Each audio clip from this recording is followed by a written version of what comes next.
Hey guys, so today I'm going to be reacting to Mr. Beat. He is a YouTuber who specializes in history, more specifically, usually American history. He released a pretty controversial video basically the day I'm recording this, but that is not what I'm going to be talking about today. Instead, I'm going to be talking about a video he released last week, which is every president's biggest accomplishment. And he's only considering the accomplishments when they were president. So, for instance, George Washington wouldn't have anything involving the war for his accomplishments, or Thomas Jefferson wouldn't have any of his work as vice president or secretary of state considered. But this is his list, and let's see how I react to it. Frankly, Mr. Beat leans a little more left. I lean a little bit more right, but I'm sure that we can find a common consensus for a lot of this. I skipped to 4 minutes ahead just because he did like a 2 minute ad and there's just a bunch of nonsense at the start. So here we go. Washington. The greatest accomplishment of Washington was making it clear what the role of the president was. Sure. And that's an excellent point. This is something that people give Washington a lot of credit for. Before Washington was president, they really didn't know what that meant. Was he just going to be essentially what's a monarch in all but name? He established what's called Washington's precedents, or the president's precedents, which are a group of precedents that Washington wanted to set forth for every other president in American history. So, for instance, that would be 2 terms. There should be neutrality in wars. This didn't happen, but he hated political parties. So this kind of outlined what a president should be like, along with things like he's the commander-in-chief and he's the head of the executive branch. All of that George Washington laid out, and without him, the president could have just become a dictatorship. So that's something that we really need to remember. The U.S. Constitution laid it all out, but you know how people can interpret that differently and stuff. Washington made it clear that he, as president, was not only the head of state, but also the commander-in-chief in charge of all the armed forces. Not just the armed forces, in fact. He was also in charge of all of the executive branch. Additionally, while he couldn't pass new laws, he certainly influenced Congress into passing new laws, as well as vetoing two he didn't like. Washington, which is an interesting thing because Washington kind of showed that a president shouldn't enact new laws. But what you see presidents do now is they have what's called executive orders, which executive orders are basically laws that the president gives. Their orders to the whole executive branch, which can now enforce them. And they're not approved by Congress. They're not voted upon. It's just a president basically doing whatever the hell he wants. And I think George Washington, frankly, would be disgusted with executive orders, especially because how proactively he worked in Congress. But I digress. This is just me ranting a little bit about this. Executive orders, which, as an SNL skit, I'm an executive order, and I pretty much just happen. Way too accurate.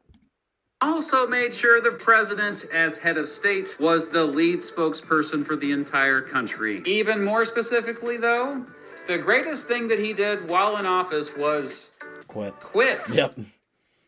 Yep. He made it clear that he didn't want to be a king. And he voluntarily resigned or retired at the end of the second term, and thus set a standard for all future American presidents who came after him.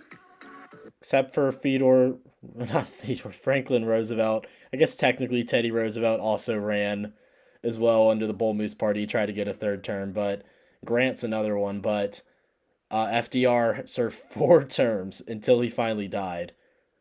I'm not the biggest FDR fan, as you can tell. John Adams. Although there's a strong case to make that appointing John Marshall to the That's a midnight judge appointment. That does not count. That is ridiculous if he says that's his biggest accomplishment. Supreme Court was the most impactful positive thing Adams did while president. I'm actually going to go with the Convention of 1800 instead, which ended the quasi-war and healed relations between the United States and France. In fact, without John Adams' biggest accomplishment, Thomas Jefferson's biggest accomplishment wouldn't even exist. And I'm assuming he's referring to the Louisiana Purchase as Jefferson's biggest accomplishment. I'd put my bottom dollar on it. But the Quasi-War is a weird war between France and the United States, and Jefferson really wanted to side with France in their wars against the United Kingdom, but Adams was against it, and this is kind of when you start to see the divide in the political parties that Washington never wanted to happen. And it's because of Adams and Jefferson, even though those factions were starting to kind of align themselves before it really can be tied back down to this. Thomas Jefferson. You probably already guessed this one, but Jefferson's biggest accomplishment was the Louisiana Purchase. As unconstitutional as it maybe was. Okay, stop it. I don't want to hear that crap that, it was unconstitutional. Look at how many states got acquired during the Louisiana Purchase. This is probably one of the greatest feats in American history, and technically we should have parts of Canada as well, but we don't. Insane. Good job, Jefferson. I'm a big Jefferson, I wouldn't say supporter, but defender, as you can see by my video defending him. For just $15 million, Jefferson was able to nearly double the size of the country and dramatically increased the country's power over the continent. While it had a positive impact long-term for many Americans, it is also important to recognize that it came... Dude, just, come on. This is his accomplishment. This is what I hate about Mr. V. Just say what it is, because I get that the Native Americans are a thing. I get it. But at the same time, the United States would be a shell of itself. We would not be connected coast to coast if it wasn't for Jefferson, and if it wasn't for Jefferson hiring Lewis and Clark to explore the new territory. Just come on. You can see Mr. Beat's bias coming through here on how much, and I have bias too, obviously. I like Jefferson. But you can see his bias coming through where he's just trying to make sure that Jefferson's biggest accomplishment isn't seen as such. At a great cost for tens of thousands of Native Americans. James Madison. Madison's significance to the United States is much greater as a founding father, but as president, he honestly didn't have that many accomplishments. Still, holding Great Britain back during the War of 1812 easily is his biggest accomplishment in my opinion. The Americans were huge underdogs in that war, and surviving the British threat indeed felt like a second war of independence and led to sweeping patriotism and unity across the country. Whoa. Yeah, I kind of agree with that. I agree that the War of 1812 is historically considered a stalemate, but to the United States is considered a win. And that's hilarious because the most famous battle, the Battle of New Orleans, actually happened when peace negotiations technically already occurred and the war was over. But obviously Andrew Jackson and the British he was fighting at the Battle of New Orleans didn't know. But I'm sure this guy's going to say something different here about James Madison. Whoa. What about James Madison being the chief author of the Constitution? That's got to be worth something. Well, that was way before he was president. Also, being the shortest president ever at 5'4", that's an accomplishment? Yeah, he was short. James Monroe. Well, Monroe did sign the Missouri Compromise. Which is not a good thing at all. I guess it technically kicked the can down for slavery, so a civil war didn't happen as early, and if a civil war happened this early into the country's history, then perhaps we could have saw a great divide earlier on, and we wouldn't be a country at all. We could be a couple separate republics being established at this time, so maybe the Missouri Compromise does have a little bit of a good side to it, even though it did basically just try to kick slavery down the road. Which held the country together despite its differences over slavery for the next 30 years. But I think Monroe's biggest accomplishment was no law he signed, but just a bunch of words he said. The Monroe Doctrine, baby! The Monroe Doctrine was basically a set of foreign policy principles that said that any intervention in the political affairs of the Americas for foreign powers, okay, mostly Europe, would be seen as a hostile act. In other words, you mess with me and my neighbors to the south, we will come. And it's kind of interesting that the United States set the precedent of the Monroe Doctrine, but they also sometimes made exceptions. The United Kingdom obviously held on to control Canada for a while until Seward purchased it, Russia, had control of Alaska, and obviously Spain had various territories in the Caribbean until later in the 1800s. So they abided by the Monroe Doctrine until they didn't, if that makes sense. But the Monroe Doctrine is obviously a very good precedent that I'm glad we had, just because we handle North and South America, and I would like it that European wars don't occur in our hemisphere. Come after you, my friend. Most historians say the Monroe Doctrine is a defining moment in the history of American foreign policy, and it would heavily influence the foreign policy of many presidents who came after him.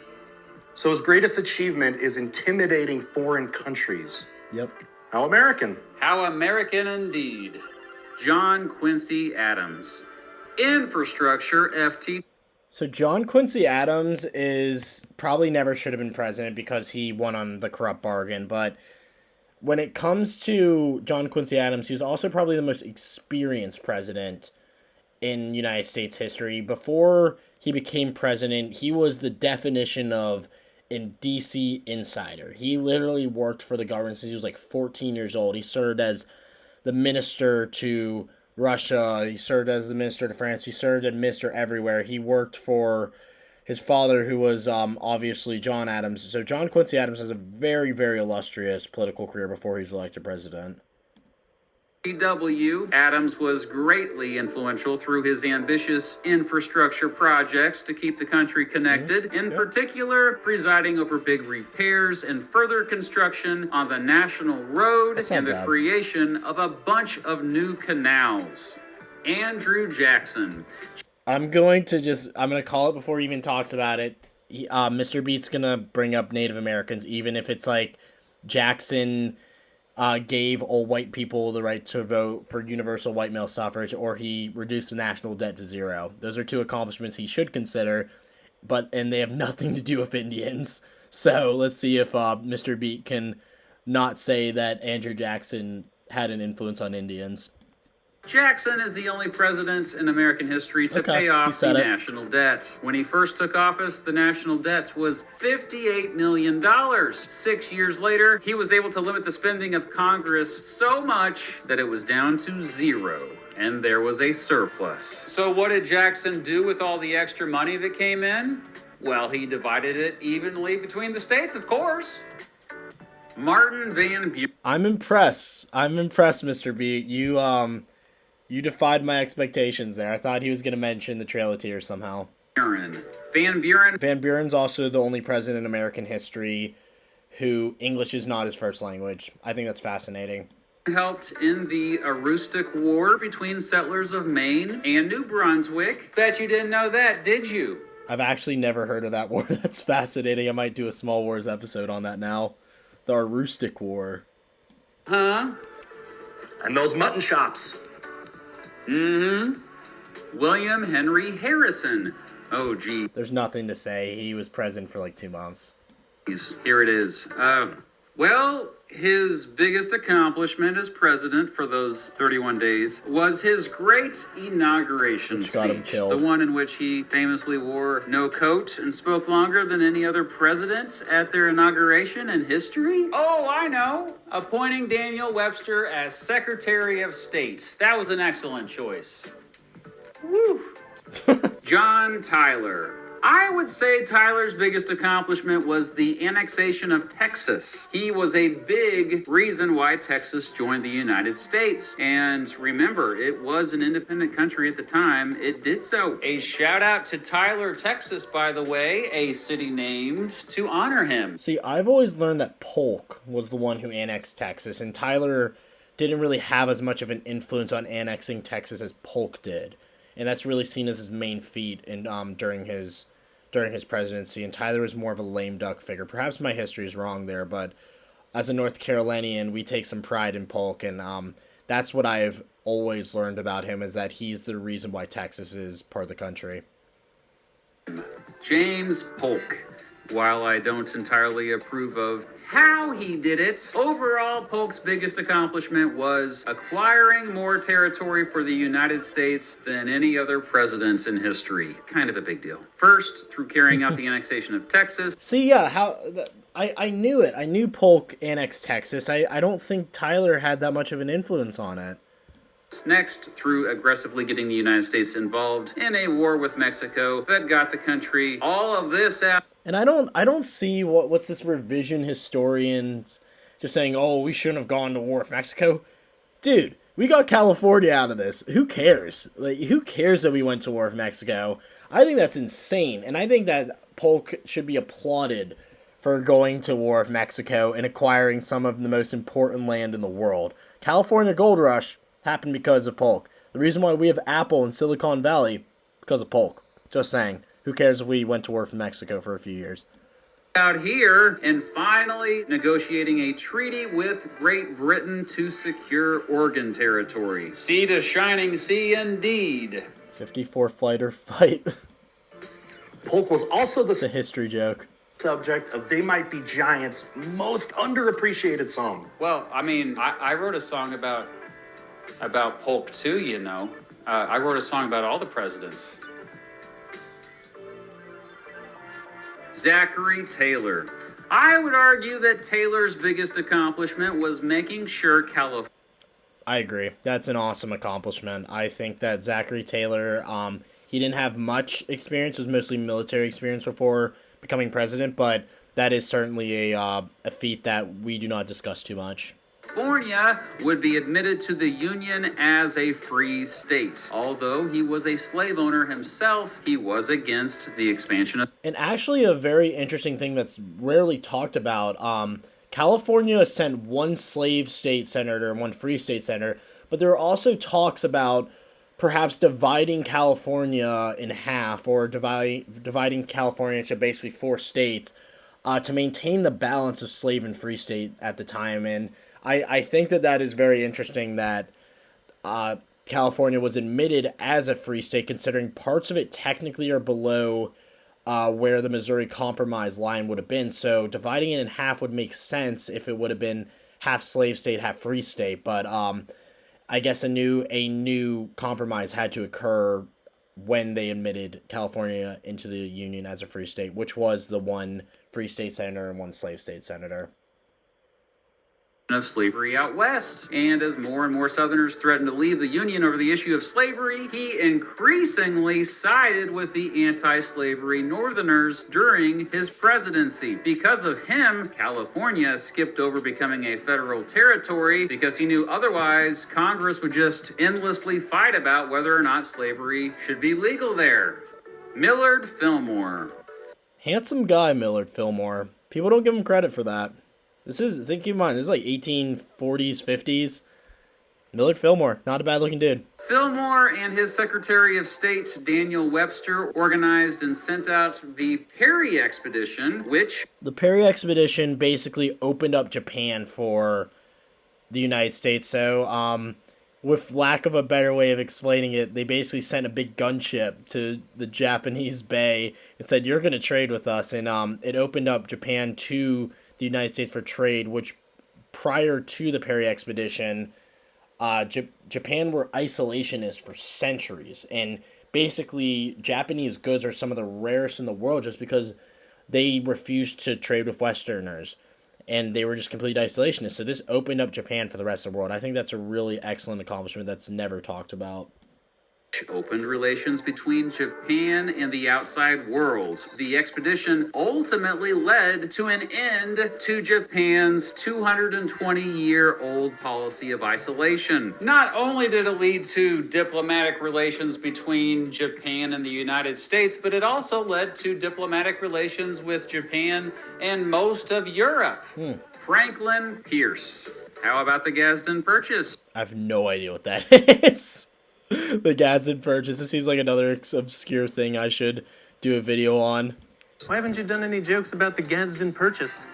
Pierce arranged for it to be bought from Mexico for a fairly cheap price, and it provided a great strip of land to build a transcontinental railroad while also resolving border disputes that had been ongoing. You gotta be able to laugh at the Gadsden Purchase. I mean, it's what life's all about. Maybe that's what your life's about, but I don't see what's so funny about a 150-year-old land treaty.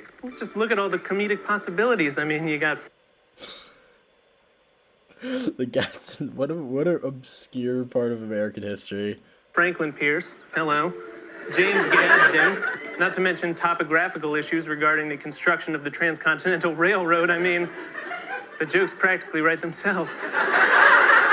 Today, 1.8 million Americans live in that area, and it remains an important part of the country. Although I must give a shout out to Pierce for aggressively lowering tariffs and thus lowering the cost of doing business and making stuff cheaper. Mr. Beat doesn't like tariffs. That's something he explicitly states in his videos a lot. For consumers, James Buchanan. He sucks. This is going to be a hard one. There weren't many accomplishments, but I think Buchanan's biggest was establishing more federal control. So Buchanan was actually in charge for the Utah War, which was a war between the Mormons and the United States government, was like a precursor to the Civil War. And the Mormons basically wanted to establish their own state. And I think it was going to be called Deseret, if I remember correctly. But Buchanan, I guess he's responsible for ending the Utah War, even though he was not proactive in running it at all. It was more local authorities, but sure, why not, Buchanan? There you go. Have it, bud. Over Utah territory in what became known as the Utah War. I still think Brigham Young was the worst governor in American history, and it was ultimately... I like Brigham Young. I think he's too funny. Like, how can you hate that beard? Gotta love him. a good thing that Buchanan got him out of there. And Buchanan was the only president not to be married. That's got to be an accomplishment, right? That's definitely an accomplishment. I love Mrs. B. Abraham Lincoln. Keeping the country together? Hello? I just did a 27-minute video on Lincoln. I don't need to say anything about him. He's awesome.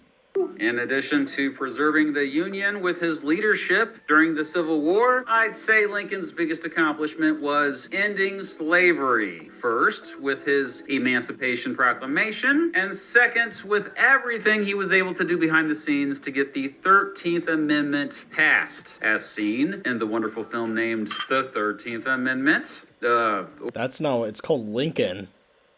Lincoln. Oh, there you go. Hey, Lincoln also accomplished being the tallest president at 6'4", without the hat even. Oh, and he's in the Wrestling Hall of Fame. Fun facts. Andrew Johnson. He also sucks. Isn't that interesting? Like the worst and like the second worst president were Buchanan and Johnson, and they were followed by the best president. It's just in between them was the best president in American history. I think that's interesting. Andrew Johnson sucks, though. Reconstruction was horrendous. He did absolutely nothing for the freed slaves and set them back basically decades of racial equality that could have been accomplished in his presidency if Lincoln was president and he wasn't assassinated. Andrew Johnson is only vice president because Lincoln wanted to help bring the country back together, so that's why he picked Andrew Johnson, who was a Southern Democrat, instead of Hamlin as his vice president for the election of 1864. Again, not many accomplishments during Johnson's presidency either. But I suppose give him credit for the purchase of Alaska. That's Seward. That's not even Johnson. It's called Seward's Folly for decades after because they thought it was just such a bad purchase. I think Johnson had little to nothing to do with that purchase. From Russia, in my opinion, it was another great bargain that benefited the United States long term. Ulysses Grant. Grant actually had... And I did another video on Grant, so you should check that one out as well. But Grant is probably one of the most underrated presidents in American history. He actually did excellent things for the black communities during Reconstruction. And if Grant was able to implement his policies and have good successors after him, I think Reconstruction would have been a lot better for the freed slaves. Quite a bit of accomplishments while he was president, but I say his efforts to help African Americans remain at the top. His push for the passing of the 15th Amendment, his signing of the Civil Rights Act of 1875, and his success hunting down and prosecuting members of the KKK. The KKK basically didn't exist after Grant was done with them. He destroyed them, and after Grant was done in office, basically the KKK didn't come back to the 1920s. Grant did an awesome job at destroying them, and he needs to get more credit for that. A lot of people just see his presidency as a bunch of scandals, which, if you dig deeper into the historical context, he didn't really have that much to do with. So yeah, Grant was a great president. I will say nothing bad about Grant. Plus, he was an awesome general as well, but that's not his presidency.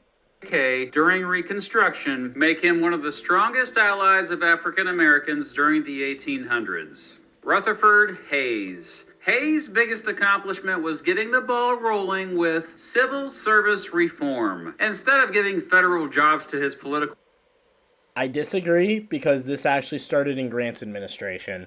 He was the one who started to create standards for federal employees to start getting rid of the nepotism that occurred in federal office. Prior to Grant's administration, actually, government positions were basically through genetics. Like, you would have the same position as your father and your grandfather, and it was just passed on from family to family. But instead, they actually set national standards for acquiring federal jobs, and that's something that shouldn't go unspoken of, considering we have one of the most robust bureaucratic systems in the world, just because some of our best workers are working for the government, and that's through accomplishments, not through nepotism.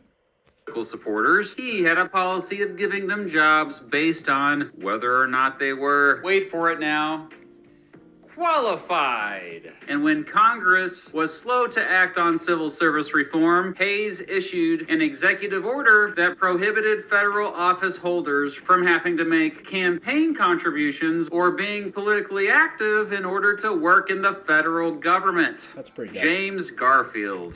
Garfield, another president that got assassinated way too young. James Garfield is said that he could write Latin in one hand and Greek in the other. He is one of the smartest presidents in American history, and he actually won his nomination basically through very weird means.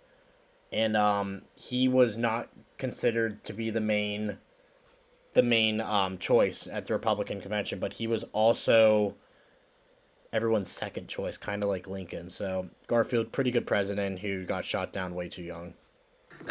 He was only in office for a few months, but still, he took what Hayes did with civil service reform and cranked it up to 11. Even though it became a law after his assassination, I'd argue the Pendleton Civil Service Reform Act was mostly because of him. Chester Arthur. Arthur is a big reason why the United States Navy became a lot stronger. Since the Civil War, American naval power had dramatically declined. But Arthur almost single-handedly reversed that trend. That's interesting. I didn't really know that about him. I think Chester Arthur is one of those just lame duck presidents we don't talk about. Grover Cleveland, his accomplishment is being elected, losing, then being reelected. Only president in U.S. history ever to do that. I think he was number 22 and number 24 for when it comes to the count. Cleveland. I think Cleveland's biggest accomplishment was related to not what he did do, but what he didn't do. He weakened the power of the presidency. I think that's a good thing. Time and time again throughout his presidency, when many called for him to act, he essentially responded by saying the Constitution didn't allow him to do so. As commander-in-chief, when imperialists wanted him to take over Hawaii and Cuba, he resisted. I think this constraint is noble. I also do think that Cuba would have been better off if it became a U.S. state. Just think about the years of dictatorship and economic struggle Cuba's been under. If they were a state in the United States, because certainly they would be a state, they're way too close to Florida not to be a state. You can basically go there by just a regular John boat.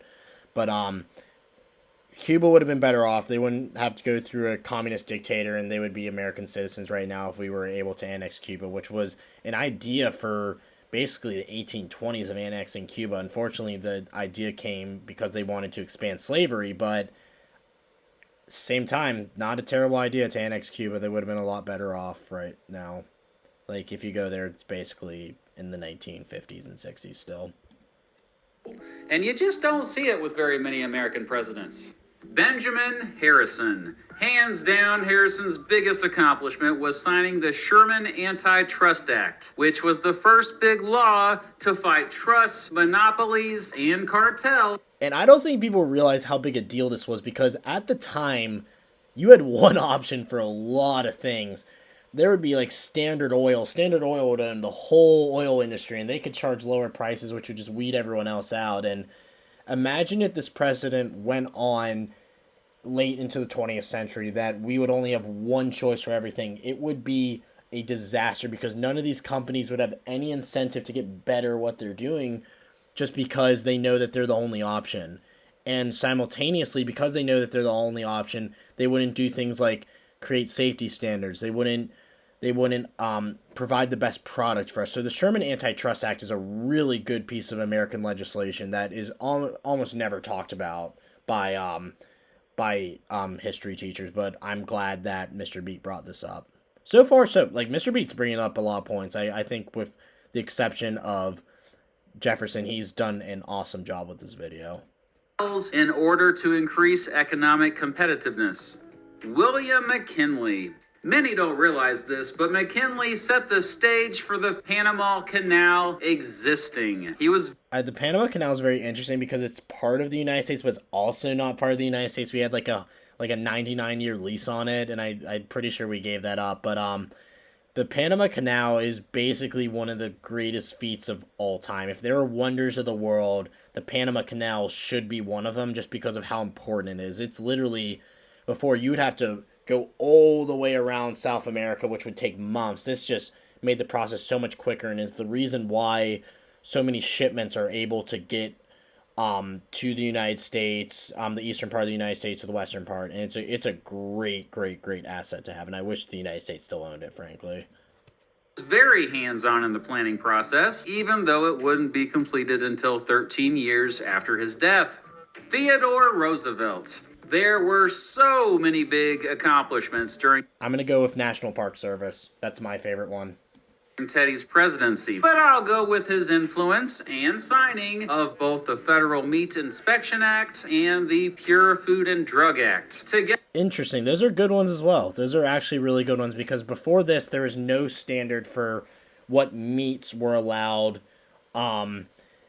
in packaging. I think there is this, oh god, it's an Upton Sinclair book. I forget what it's called. It might have been The Jungle. I think it is The Jungle, where they would go in the meat packing industry, and it was disgusting, the lack of sanitary and health conditions that they had, and people would get sick routinely through these meats. And Pure Drug and Food Act is an also great act because it led to the FDA, which do say what you want with how they treated COVID, but the FDA is an essential aspect of the government. Together, those laws have been extremely influential, protecting us as consumers. He rode a moose. That he did. William Taft. While Roosevelt is known as the trust-buster president, Taft nearly doubled the number of antitrust lawsuits of Roosevelt, and he did that in just one term.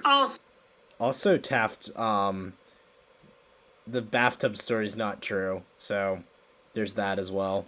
So, a shout out to his dollar diplomacy foreign policy, which sought to expand American influence overseas, not through military force, but through economic incentives. He was so fat, he got stuck in a bathtub. That didn't happen. Poor William Howard Taft, always with the memes with the bathtub. Woodrow Wilson. I'm a big Wilson sucks. fan of Wilson's 14 points. But he didn't enact his 14 points. That's the ironic thing about all of this, is that he did not enact his 14 points. And, yeah, I'm not a big Wilson fan. Holy crap, he spends a while on Wilson. List of principles he created to influence peace negotiations at the end of World War I. They promoted stuff like free trade, open agreements, democracy around the world, and something known as self-determination, which means people around the world ought to determine who rules over them. Basically, Wilson promoting self-determination was him strongly rejecting imperialism, even though some folks laughed at Wilson's 14 points at the time, calling them too, quote, idealistic.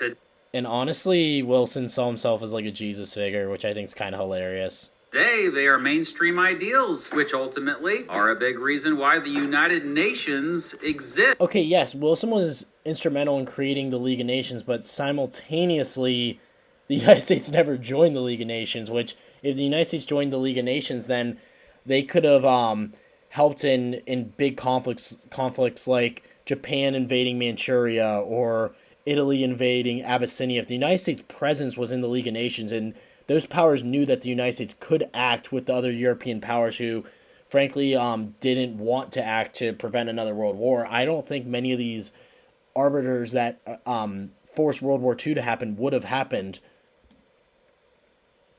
All right. Real talk here. Woodrow Wilson's 14 points were a very good set of ideas. And if more of them had actually gone into the Treaty of Versailles, maybe no World War II. Yep. Warren Harding. Harding signed the Budget and Accounting Act of 1921, which created the country's first formal budgeting process and put the president in charge of budget planning. I'm sorry, Harding. That one's boring. That was kind of boring for you.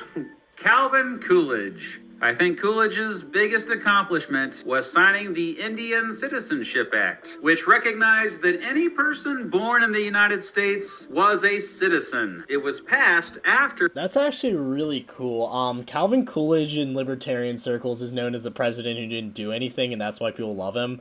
Just because he literally just didn't expand anything, but that's actually really cool. I like that a lot.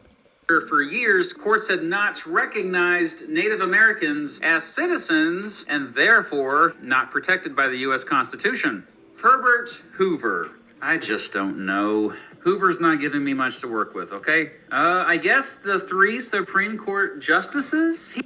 I think a lot of people now are in circles that Hoover basically led to the Great Depression, but I don't know. It might be a little too simplified way of thinking about it. I really don't know. Hoover gets a lot of hate, but what a name. The alliteration with that name. He nominated Charles Evans Hughes, Owen Roberts, and Benjamin Cardozo. They were all pretty good, so kudos to that. Franklin Roosevelt. Obviously, FDR had so many big accomplishments, so it is really... Yeah, it's pretty easy to do that when you literally are in office for 4 terms. Difficult for me to pick just one. And also, I'm in the camp that it wasn't the New Deal that led us out of the Great Depression. It was World War II. Because if you looked at economic numbers, they really didn't get better until we entered World War II, and production really started to ramp up because essentially everyone in the United States was employed. But I digress. He's gonna ride FDR's you know what. But I guess I'll go with his signing of the Social Security Act, which created... Social Security is basically a Ponzi scheme. Sorry. The Social Security program that so many Americans seem to take for granted today. Over time, it has led to a dramatic decline in poverty among the elderly. Overall, you can't deny his effective leadership during the Great Depression and World War II. He really did help us get through some dark times. FDR's New Deal definitely changed Americans' relationship with their government. Really, before that, people didn't really expect aid from their government. But ever since the New Deal, people have come to expect it. Is that a good thing, though? Is that a good precedent to set, that you should expect aid from your government? I think that makes people too reliant on their government. I don't think that's an accomplishment. I think that's a negative, almost. This is obviously my libertarian right-wing bias coming in, but I think the government should provide less. But this is where I don't like FDR. I'm sorry, I'll just straight up say I don't like FDR, but I guess he was our president during World War II, which is pretty cool. Harry Truman. He dropped the nuclear bomb. That's his biggest accomplishment. He had the balls to do that. But he's going to do the Marshall Plan, which also is excellent because the Marshall Plan basically ensured that that Western Europe was going to get the economic aid that they needed after the World War II. So that is also essential. But I think dropping the nuclear bomb is one of the hardest, but one of the best decisions in American history, because invading mainland Japan with the militaristic aspects and the militaristic characteristics of the Japanese hierarchy would have led to at least 500,000, probably more, Americans dying needlessly to invade mainland Japan. So the nuclear bomb basically got it done with a lot less lives being thrown away over an enemy which frankly would not surrender until the very end. Truman. The Marshall Plan, for real. The Truman administration transferred more than $115 billion in today's money to European countries devastated by World War II. Its goals were not only to rebuild war-torn regions, but also to remove trade barriers, modernize industry, restore European prosperity, and prevent the spread of communism. And I'd argue it was one of the most effective programs ever implemented by the United States government in history. I agree to that. Without the Marshall Plan, imagine how poor some of these Western European countries were and would be, and they would be susceptible to revolutions, which would most likely not fall into our favor. The Marshall Plan also had a similar, it wasn't called the Marshall Plan, I forget what it was called, I think it was maybe the Kyoto Plan or something, which invested heavily in Japan, and that's why Japan's one of our strongest allies right now. Here's something to think about. The Marshall Plan really helped economically rebuild Germany and Japan. Now, if the Marshall Plan hadn't taken place, would we have had a World War III? Yes, we would have. Dwight Eisenhower. I think Eisenhower's biggest accomplishment was his massive role in the creation of the interstate. I do love the interstate highway system. Here's a fun fact, though. When they wanted to change the drinking age from 18 to 21, the way that they basically forced states to do that was they said that they would withhold funding from the interstate highway system. So little sneaky thing they did there, but that is a very good accomplishment. Highway system. I got a whole video here about the interstate highway system. If you want to learn more, you can watch it later, but stick around. We have more presidents to learn about here. What? You didn't know there were other presidents after Eisenhower? Didn't your mother ever tell you about the other presidents after Eisenhower? John F. Kennedy. Well, you could... He avoided the Cuban Missile Crisis. There is that, but I would say giving us the goal to land on the moon is his biggest accomplishment. He's a president who died way too young. Say avoiding World War III with his handling of the Cuban Missile Crisis. And the way he did that was he said that he agreed that if Russia would pull their missiles from Cuba, he would pull their missiles from Turkey. And it's kind of not talked about that the United States actually put missiles in Turkey simultaneously. They got all pissed off that the Soviet Union put missiles in Cuba. And Turkey is basically the same distance from the United States as Cuba. I mean, Turkey is basically the same distance from the Soviet Union as Cuba is to the United States. So it's basically the same precedent. Crisis, but I'll go with his civil rights efforts. Before his death, JFK proposed a huge civil rights bill that ultimately became the Civil Rights Act of 1964. And a shout out to the Peace Corps, which JFK established. It's a wonderful program that really helps so many people out. Lyndon Johnson. LBJ also got a lot done while he was president, especially with civil rights. But I'm going to go with him signing the Social Security Amendments of 1965, which created both Medicare and... That's interesting. A lot of people claim LBJ was actually a very big racist. And most of the civil rights stuff was actually just for show. I don't know if these claims are true, but that's really the biggest thing I have to say about LBJ. Also, he took a lot of meetings when he was on the toilet, which I think's also pretty hilarious. And Medicaid. Medicare is a health insurance program that provides cheap coverage for the elderly, while Medicare is a health insurance program that provides cheap coverage for those with lower income. Both programs have helped tens of millions of Americans have access to quality health care who otherwise would not have access. Both programs have also led to healthcare innovation and increased medical standards. Richard Nixon. He created the EPA. Nixon's policy of détente, or a more flexible policy of negotiation to ease relations with both the Soviet Union and China during the Cold War, was brilliant. He did. He opened relations with China, which I think is pretty cool. Nixon is a very interesting president because he had a lot of crappy stuff that he did. Obviously, Watergate, all that sucks. But he also helped lower tensions with the Soviet Union, and he was the first president to open China up to us, which also not only opened up China, but it also created tensions between the Soviet Union and China, which were the two biggest communist powers at the time. Those are pretty big accomplishments because when you have the two biggest communist powers at odds with each other, that would be like the United States and Britain hating each other for the whole 20th century. That's just something that you can't have if you're going to be a successful communist nation and you're going to have communism spread to the rest of the world. I actually think it was the most effective thing any president had done up to that point to set the stage for the Cold War coming to an end. Also, did you know that all the moon landings happened? I did. When I knew that. Nixon was in office? I always forget about that. But that's the thing. I don't really give Nixon credit for that, considering those programs started under Kennedy's administration, and they were in LBJ's administration too, when NASA made a lot of the leaps and bounds. It just so happened that Nixon was president when they finally got a man on the moon. Now, whether you like the way it ended or not, it is notable that America's involvement in Vietnam ended under Nixon. True.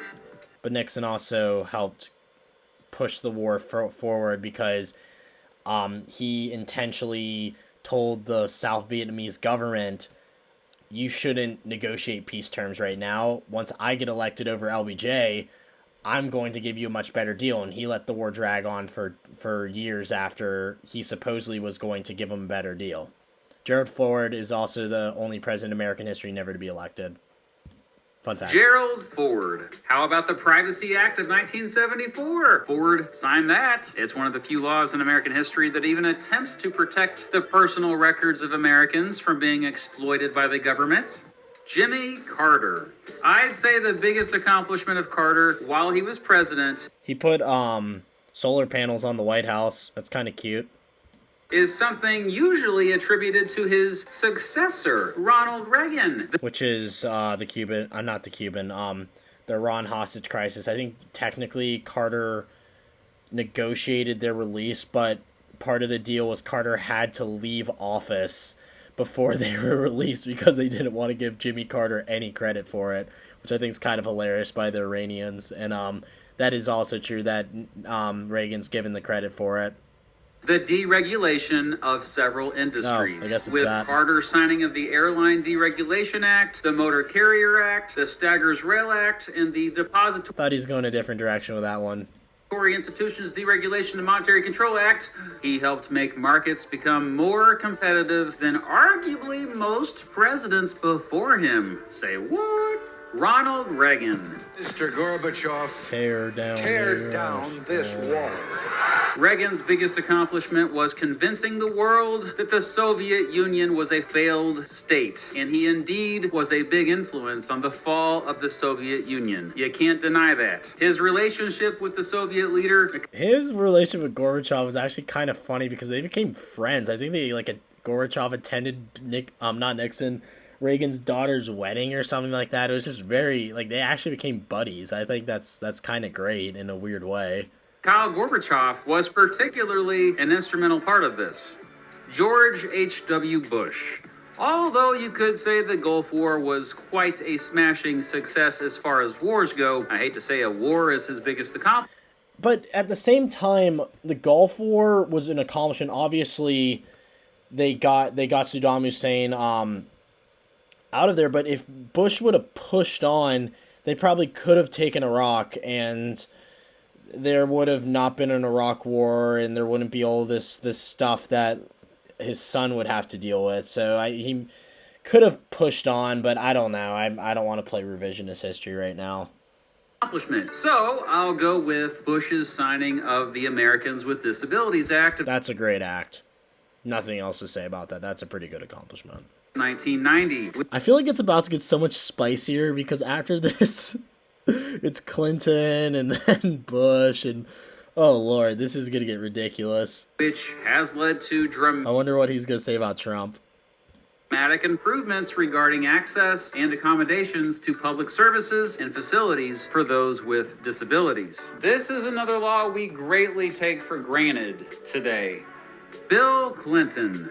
Well, let's keep the laws we take for granted today theme going here with the Family and Medical Leave Act of 1993. Bill Clinton signed that.